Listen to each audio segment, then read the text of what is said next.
Hi everyone.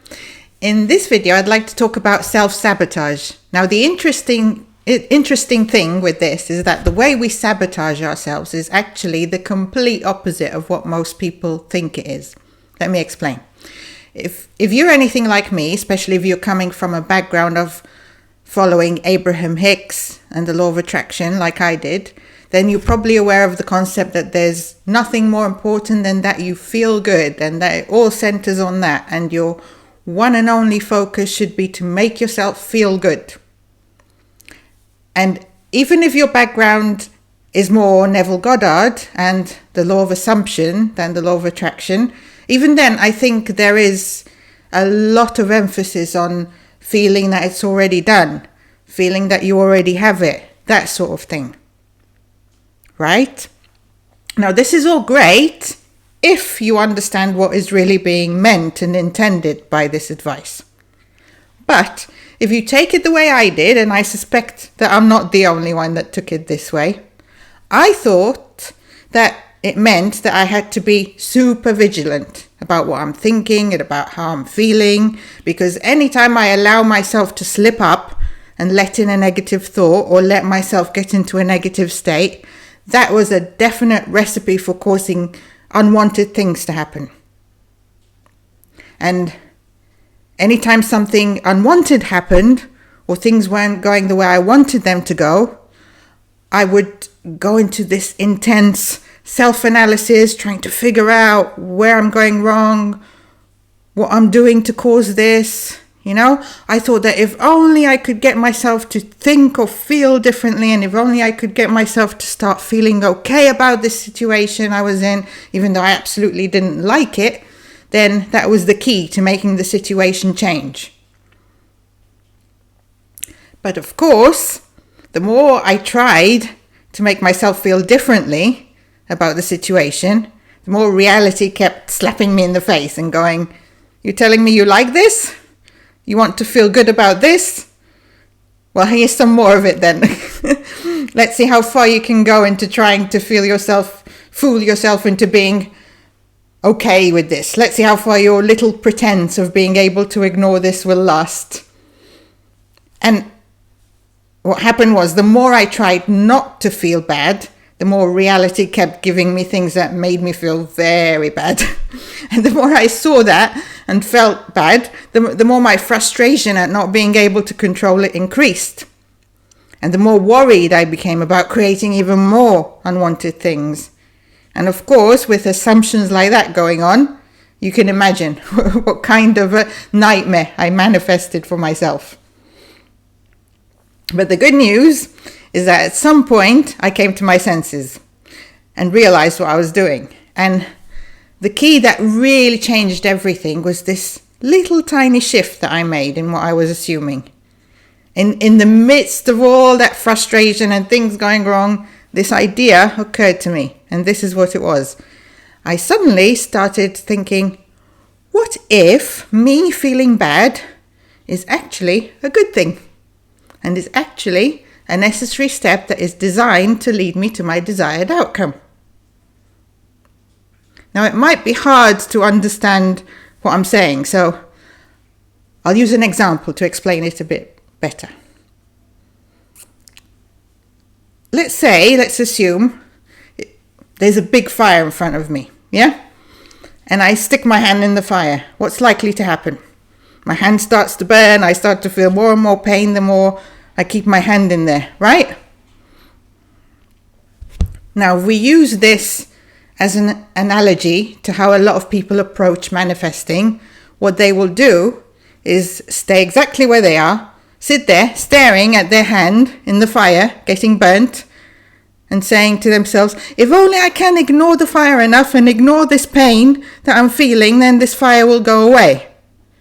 But of course, nothing changes because the fire is still there and they're still sitting there with their hand in the fire. Right? Whereas if they were to take a different approach, and instead of trying to ignore the pain and pretend that the fire isn't there, they were to go, well, this pain is clearly showing me that it doesn't feel at all comfortable sitting here with my hand in the fire. I really don't like this situation. It doesn't feel at all good. And that's why the bad feelings are here. They're showing me that I need to move and not stay in this situation any longer. Now, I may not know where I'm going to move to, but I know for sure that I'm done with being where I am.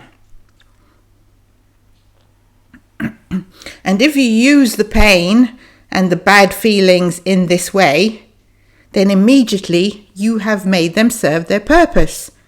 And you've changed the trajectory of where you're going just by using the pain in your favor instead of against yourself. Remember, there's nothing determining the outcome other than your own assumption. And the idea that bad feelings lead to bad outcomes is an assumption.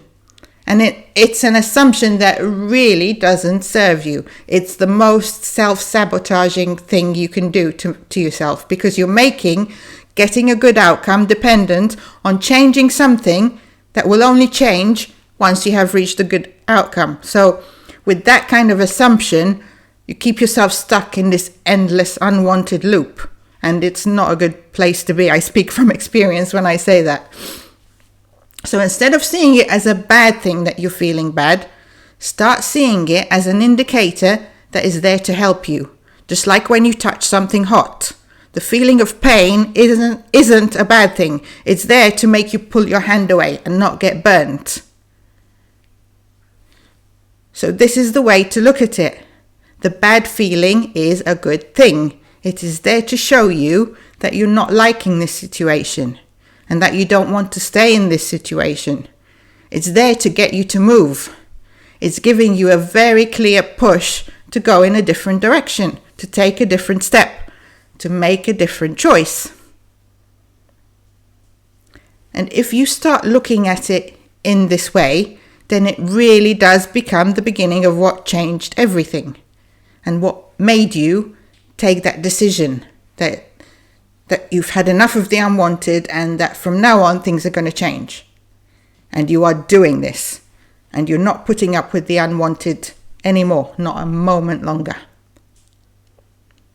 So you're starting with completely the same ingredients, but by using them in the right way and by giving it all a beneficial meaning, a meaning that serves you, you cause the outcome you want as opposed to the outcome you don't want.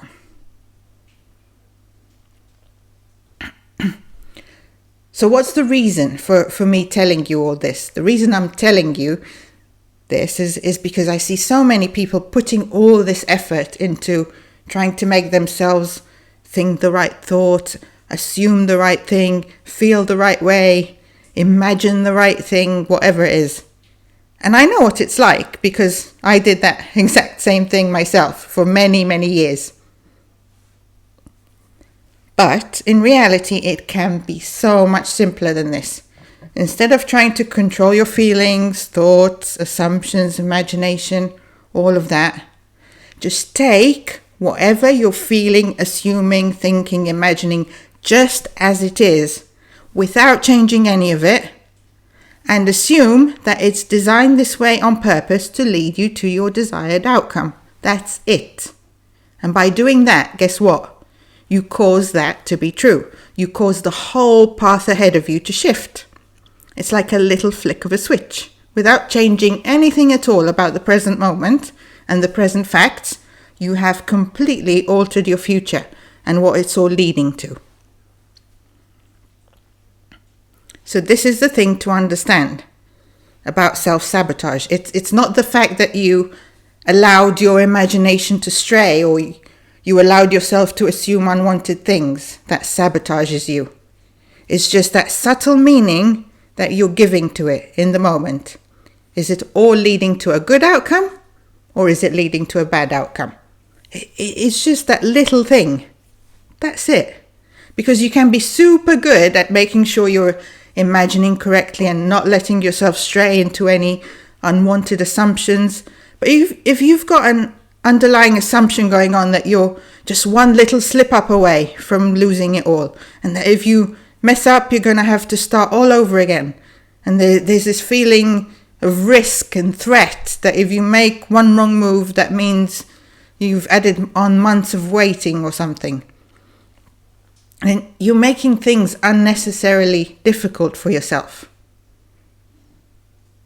Whereas if you assume that no matter how many times you mess up, no matter how many times you got things wrong, no matter how bad you feel, no matter how much you fall out of the state of your wish fulfilled, if you assume this is all part of the plan and all part of the journey leading you where you want to go, then you get to be right.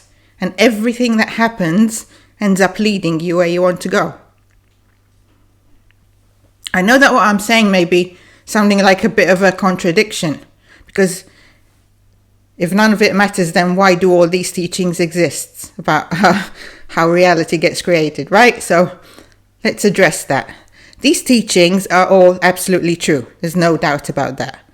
But your point of power is always now, this moment. And if you just get that, that cuts through everything.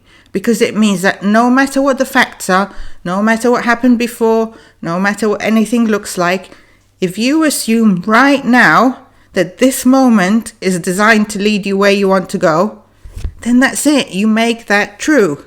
And everything else that came before just becomes irrelevant.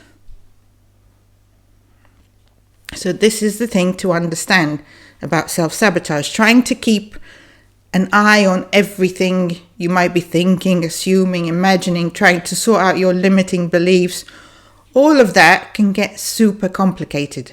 And as soon as you sort one thing out, something else is going to pop up that needs sorting out. Guaranteed. But if you keep it simple and just assume all of this is designed this way on purpose to lead me to my desired outcome, then any sabotage is just wiped away, just like that. The only sabotage that can exist is if you assume that there is something sabotaging you. If you're assuming that everything, even your own negative thoughts and assumptions and feelings, are actually working in your favor, then all your problems just dissolve. They really seriously do. And you begin to realize that the only thing keeping those problems alive was your insistence on what a big deal they are and how important it is to remove them. The moment you stop giving them importance, reality conforms and they disappear. Just like that. So, okay, on that note, that's my message for today. As usual, if you have any questions, please put them in the comments or come and find me on Facebook or through my website. And as usual, please subscribe if you haven't already. Thank you once again for all your support. I really appreciate it, and as it really helps me to keep doing this. And that's it from me for today. Take care. I will see you in the next video. Bye for now.